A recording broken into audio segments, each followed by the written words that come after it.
Hello,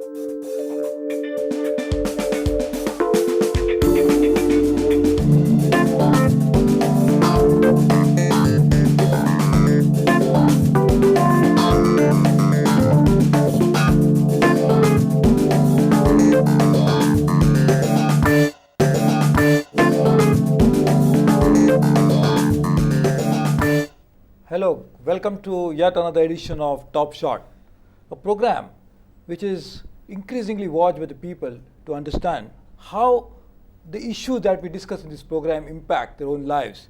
And we call a very distinguished personality to share his ideas, his vision, his views with us on such subjects. Today I'm very fortunate to have Mr. Shiv Khera in the midst of us, the person who has written so many books, he has conducted so many programs, and now he is on a mission to change the country. So, Mr. Shiv Khera, welcome to this program. And in fact, for long I've been reading your book, and now you just suddenly change your identity in terms of a crusader, not just a reader. I mean, not from for me like a reader looking at you, but now I'm watching you as a crusader. How did this change take place about? Now you'll run a campaign for changing the country. Well, Suresh ji, मेरे को कई लोगों ने कहा है, they've asked me, you become an activist. I'd love to address this word activist.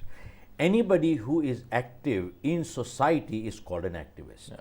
Now, question is, for a democracy to function properly, how can a citizen be inactive? That's the question, number one.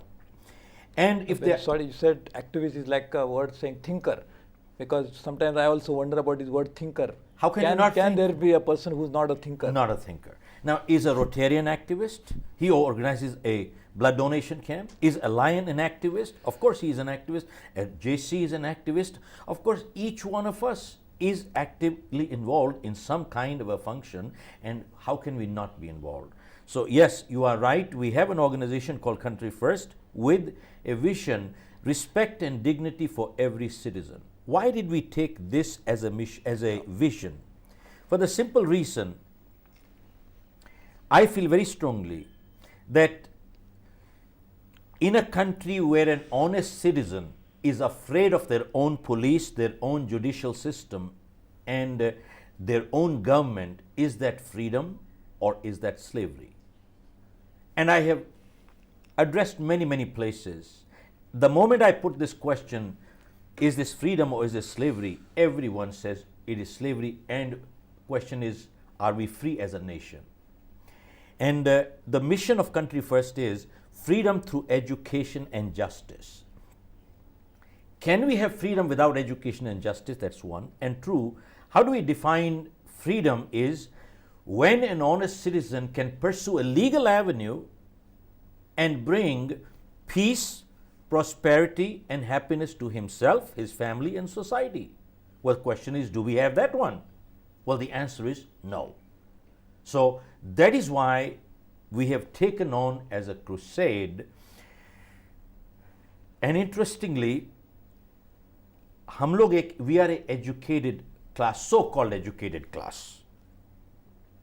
And many times I question this, people talking like this, देखिए साहब, intellectual तो हम लोग यहाँ पे बैठे हैं, and people who are non-intellectuals are running the country. I question, if you are intellectual, how come you are here and they are not, and you are not there?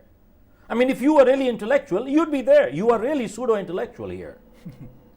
It's a very contradiction here. But most important thing is that I feel unless the educated people get involved in the freedom struggle, we will never see freedom. If you look at the independence struggle for any country, look at United States, India. I was reading 1776 in US, 56 people signed a proclamation of independence against the Britishers. And they declared independence. And the moment they signed, they committed treason, they had a price on their head. And guess the profile of what those people were. 26 of them were judges and lawyers, 15 were professionals, and rest were traders, business people, and farmers. They were family people, they had children in the home, they were landlords, and they were moneyed people. And the moment they signed, they had a price on their head. Each one was a hunted person, and they had a lot to lose, and they all lost. the women raped, homes burned, the children were tortured. They all lost. That's how America got independence. तब मैं सोच रहा था उस time कि I started comparing India's freedom struggle. You look at the profile of our freedom fighters: Gandhi, Nehru, C.R. Das, Veer Savarkar, Ambedkar, Netaji. You just look at all these people. They were all barristers from England. And who did barristry in those days? It was a very paying profession. But when they came to India, they did not go into the court and started making money. They came on the street and went to the jails. Yeah. They had all of them had a lot to lose, and they all lost. आज देखिए आप सरदार पटेल का परिवार चित्रों में है साहब. आज नेताजी का परिवार is in bad shape. You look at Bhagat Singh's family. His mother, nobody was there till the last day to look after. What a disgrace. They had a lot to lose and they all lost. And that's why you and I are free today. If they had not sacrificed. So you are talking about an institution, an organization, a struggle to bring about freedom, you said. Freedom, now, actually speaking, rest of the world looks at India as one of the most free countries. In fact, we are always seen as the biggest democracy in the world. So how do you think we are not free? Well, first of all, let me qualify this word. I heard this a million times, we're the biggest democracy in the world. I think we're the biggest hypocrisy in the world. Let me qualify this statement. One, a survey was conducted by Lok Satta, the Jayaprakash Narayan from Hyderabad. He said 40% of your electoral lists are wrong. And another survey where he said over 22% people who had casted their ballot were either dead or never went to cast the ballot. 22%. 1% can change the fate of the whole thing. Here you are talking 22%. Now you just figure out. A scientific survey tells you this. Number two, in a country where a constituency is reserved like Karol Bagh in Delhi, a person has to be a SC to stand from there. Now, I was talking to somebody the other day. The population, that constituency has 15 lakh people, voters, and SC is about 3 lakhs only. So that means only 3 lakh people are qualified to stand for election from that place. And if 90% people want somebody else to be elected, they cannot. So that means 75 to 80% people are disqualified to stand for election or elect their own representative. And 122 constituencies are like this in the Lok Sabha and 1080 in the Vidhan Sabhas. Imagine 80%. Yeah. You tell me one thing, what kind of democracy is this where 80% people are disqualified even though they live there, they want to stand up for election and they want their own representative to be elected, they cannot do it. But there is a provision in the constitution that anybody can contest from anywhere in the country. So well, anyway, they can't contest from there. If all my life, if I 50 years I have lived in one constituency, why should I go to another constituency? You tell me one thing. Yeah. So why should I go there? So coming back to the point, you said a very interesting thing that education is a very important thing, and in fact in the freedom struggle of India, we had all the educated people who were leading the movement. But those days, the percentage of literacy was far less than what it is today. Absolutely. In fact, pre-independence, our literacy rates were highest, in fact, anywhere in the world. Even today, we have large number of illiterate people. But that means the freedom struggle was won by illiterates too, because if they were not the ones who had supported the literate leaders, it they did not happen. Of course. So therefore, the literacy and illiteracy is a issue which, in fact, definitely important. But in terms of getting freedom, really, it's illiterate who maybe cannot be very good in letters, but they had a heart in the right place. Absolutely. And therefore they fought for it. Absolutely. So how do you think it is creating a problem today? Well, you see, it's not the, Suresh, it's not the literacy or illiteracy, it is the educated people. Yeah. Now, educated people doesn't have to have a degree. Yeah. A person without a degree could be educated, and a person with a degree could be uneducated too. So degree only means... It's not a formal education you're talking about. It only means that a person has a lot of information. A person who has a PhD means a person has a lot of information in that area, that's all. Now, they may be educated, may not be educated. Yeah. So that's another side of the picture. But yes, you are right. It is the spirit of the entire nation. But the most important thing is that if you look at the leadership at that time, the leadership, they were concerned about the nation. they had one common goal, and the goal was to get rid of the Britishers. That was only one goal, and that is what united everybody together. So, you कहते हैं साहब, there are different kinds of friendships. When you have a common enemy goes, friendship goes also. And that is what happens. But you see, we need to think of the words that Bhagat Singh said before he died, he was hanged. He said, our biggest danger is not from the Britishers. He said, they are foreigners.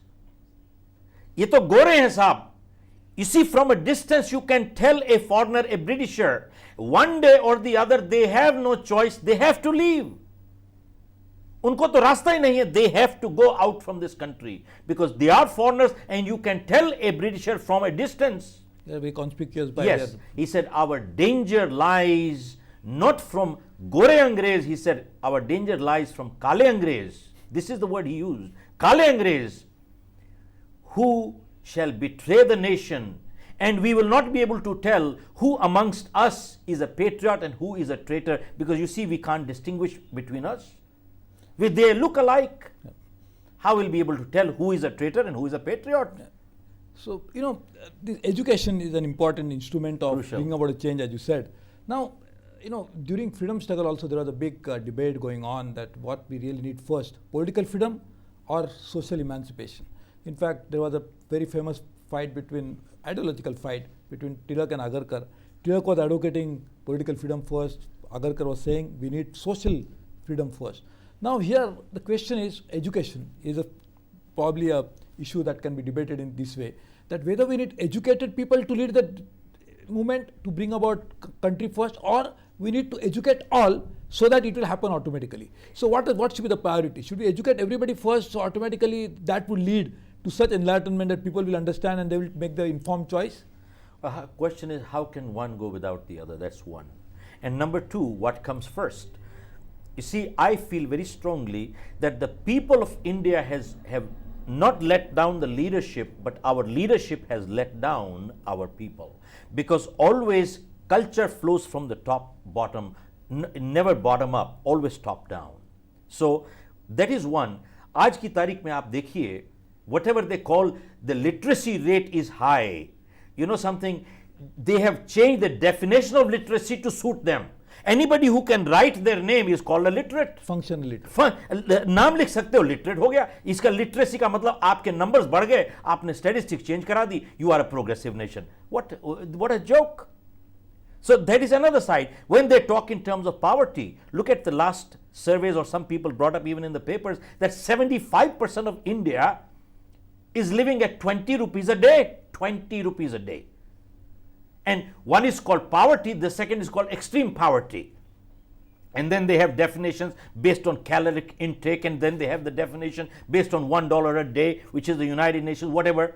They change definitions the way it suits them. And if the dollar is falling, I think the poverty level also should fall. But regardless, but सबसे बड़ी बात ये है कि आज अब 60 साल में जान के इन लोगों ने, the politicians have kept their people illiterate on purpose. Because more unenlightened the citizens are, I am using the word unenlightened, the lesser correct choices they will make. The more enlightened citizens are, the better choices they will make. And hence, they can choose between right and wrong. How your organization, in fact, when you said you are trying to now build up a movement, a crusade, what's the roadmap for that? Because these are the several ills of India. The caste system is a very big problem for India. It's a stigma, really. In fact, Mahatma Gandhi really fought for it. But as Vinoba Bhave had said once, that जो जाति नहीं वो जाति है, जो कभी जाति नहीं. So it has remained, unfortunately, as integral part of our psyche. But that's definitely the point that we really need to, an issue that we really need to address. What I'm saying is, how your organization, what should be the roadmap? For example, you are saying that education is an important thing. There's no doubt about it. Now, you also mentioned that education, just not education, but enlightenment. Now, how do you transform people from being just educated to enlightened? देखिए, हमारा country first का उद्देश्य क्या है? We have 3 elements we have taken on. One, we have taken the route of the judiciary. We have filed 3 PILs. And the second is we are going into the masses, the public, and running public addresses where we want to get a public opinion based on it. If people agree, fine. If they don't agree, fine. That's okay. But let them make a judgment on both sides of the picture. We have taken 3 issues. Number 1, electoral reforms. Yeah. We have requested the Supreme Court where they must give an option on the ballot paper, none of the above. Yeah. Now today, 50% people don't go to vote. Yeah. Now, if you ask them, many are first indifferent. I think this citizenship should be taken away. But there is a law of the land, in fact. If somebody wants to exercise it, he can do it. Well, he can. Yeah. But the second part is, many times you ask them, why don't you go to vote? They say, well, who do I vote for? Yeah. They are candidates who are, none of them are to my liking. Either they are criminal records. So what do? Either they go to vote to caste, or they go to religion, or they go and vote for the least worst criminal. And you make him win. Now the person who was the weakest criminal, by winning, he has become the strongest criminal now.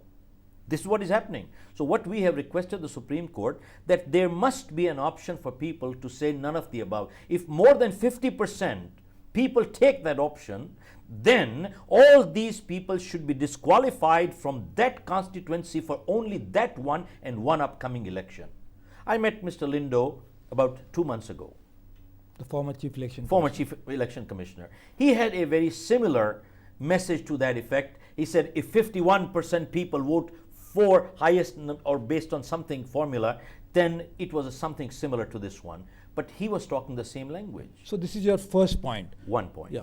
Number 2, there must be a witness protection plan. The second point is we must have a witness protection plan so that honest citizen can get justice. Okay. Otherwise, you will for the rest of our lives keep seeing cases like the Priyadashni Mattu, the Jessica Lal, BMWs, and they'll keep happening. By the way, these are only the prominent cases. There are millions of them that are like this, which are unreported. Absolutely.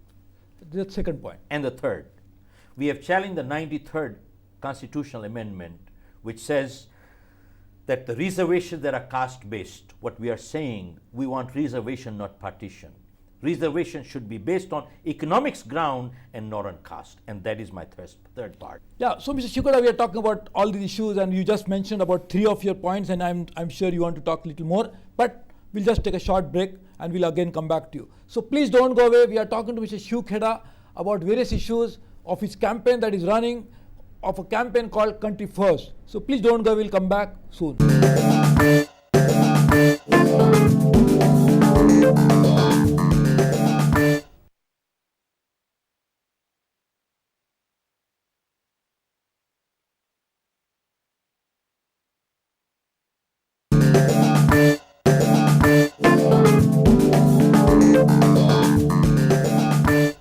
Welcome back to Top Shot, a program in which we talk to some distinguished personality on various issues. Today we have a very distinguished guest in midst of us, Mr. Shiv Khera, to whom we are talking about his campaign in an organization called Country First. So Mr. Khera, we are talking about your crusade for change in society, and you mentioned 3 issues. Do you think these are the 3 issues on which these are the cornerstones of your campaign for social change? सबसे बड़ी बात ये है, सुरेश जी, कि in a country today, to do legal things, you got to do illegal things. You tell me, what kind of a democracy is that? And we keep talking of corruption all the time. And many times people say, कि साहब हम लोग यहाँ की corruption में क्यों बात करते हैं? Isn't there corruption all over? How do you like this? You think, is this a democracy? So your 4th tenet of your campaign is corruption. Is corruption. Now corruption is, when people talk of corruption is based on 2 things only. People say corruption को हटाना कैसे है? साहब जब तक हम corruption के roots को, causes को नहीं हटाएंगे, we can never get rid of corruption. Corruption comes only because of 2 reasons. One, corruption is either need based or it is greed based.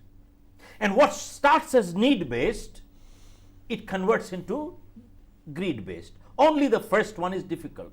आप देखें, I believe Mahatma Gandhi said this, there are no principles on an empty stomach. Don't try and teach values on an empty stomach. 50 crore जनता जो रोज रात को भूखी सोती है, you want to teach them patriotism? What a joke. It doesn't work that way. That corruption at the bottom is not as bad as it is at the top. You know why? Because people, when they reach the top, they have gained public trust. They become role models. And when people at the top betray trust, they are actually public property and they are accountable to the nation. They become public property when you gain public trust.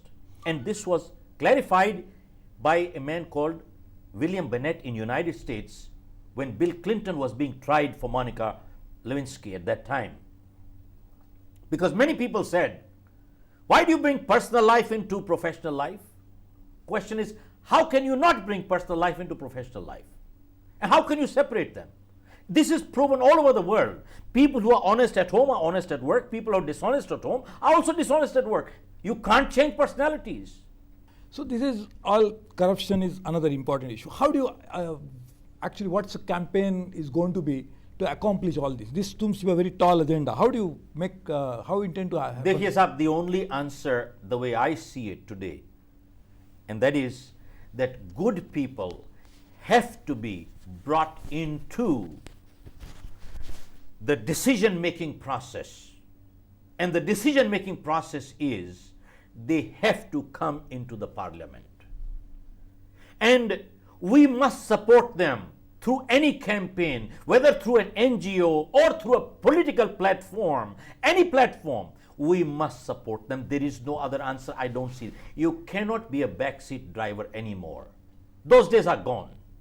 So is your organization thinking of converting it to a political party? We are positively looking at many options. There are people who have already created some political platforms. They are inviting us to support them, and we are very seriously considering to support those people and very carefully looking selectively to pull out candidates in different constituencies. We have already identified 10.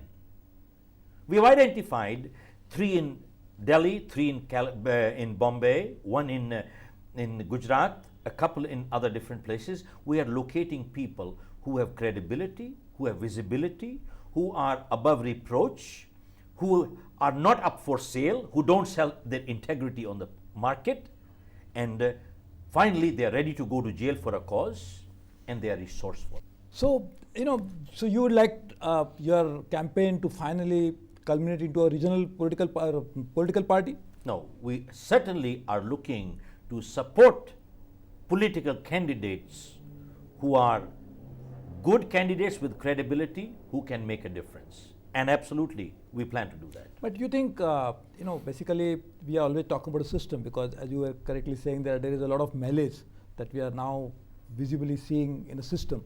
So what is important, changing system or just sending few people here and there will make the change? Tell me something. Who makes the system? It is the people who ruin the system. It is the people who make the system. Yeah. And people, when they get into the decision-making process, tell me, आदमी पूछता है कि साहब, what is a qualification for a person to serve the nation? The only one qualification is to put the national interest above their own. That's all. What else is the qualification required? Okay, so this is the qualification. That qualification has to be imbibed on the minds of people, that nation comes first. That's Correct. what you're talking about. But that involves, the first point you're making was education. Now, is it not a good idea for an organization like yours to educate everybody possible, probably all the 1.1 billion people, so that the change will be automatic?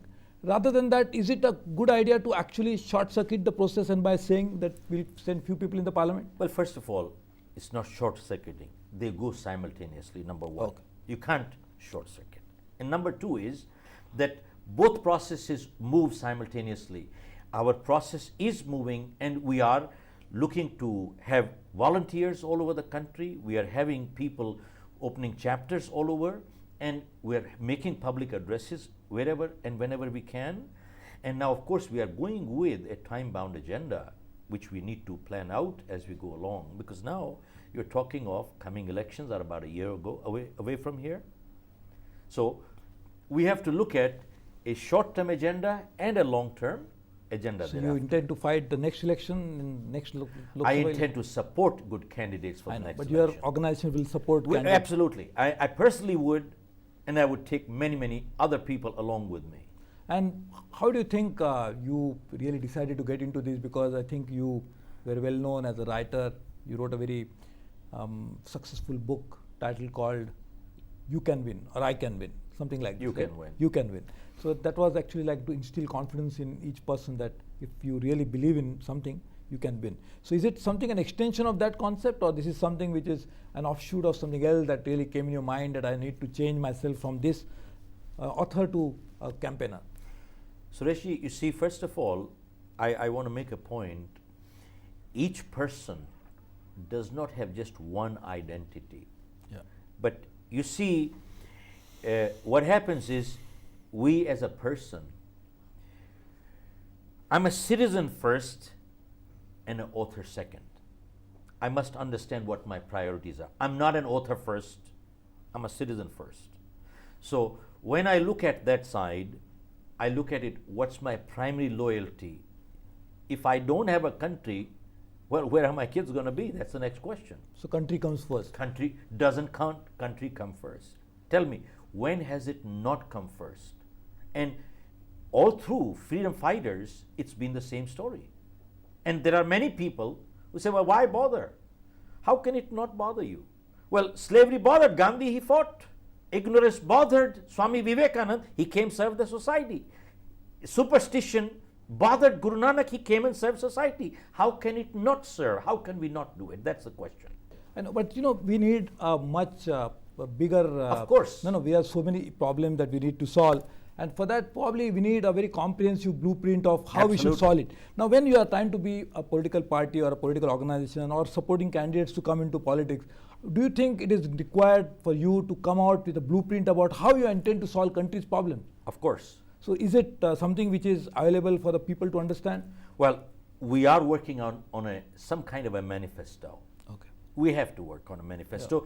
Yeah. If we have to support certain political candidates, then we must come out with a political manifesto, which means what we stand for and what we stand against. Yeah. We have to be very clear, because most of the time you find people are sitting on the fence and they're not taking any stand anywhere. So, Mr. Shiv Khera, thank you very much for talking to us on this show and talking to us on various issues. And we need people like you. Keep that in mind. We need people like you. It is very important. People like you cannot retire forever. No, I know. But thank you very much. You belong to the nation. That's important. No, thank you very much for joining this program. And this was Mr. Shiv Khera talking to us in Top Shot on an issue on which he thinks very strongly. So please join us next week in another episode in which we'll talk to another personality on an issue which is concerning you and me, the country, the people, and also the issues that are relevant to us. Thank you very much. Good night. Bye-bye.